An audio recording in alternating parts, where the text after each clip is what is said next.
Oh my gosh! Stop hurting my friend! Aminin mo na, Shanti. Ikaw yung totoong mahirap, kaya ikaw yung may habol sa yaman ni Sean. Hoy, hindi totoo yan. Manggagamit ka na nga. Sinungaling ka pa. Sinungaling? Hindi ako sinungaling! Ano ka ba? Bakit ba? Tama na yan! Oh my gosh! Stop hurting my friend! Apa? Tama na yan! Ano ba? Ba't di nyo kaya maging masaya para sa akin, ha? Finally, may nakita ang babae na nag-interest sa akin. Sean, akala ko mag-best friend tayo.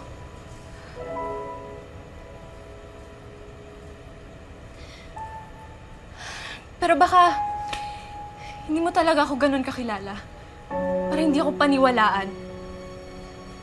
Shanti,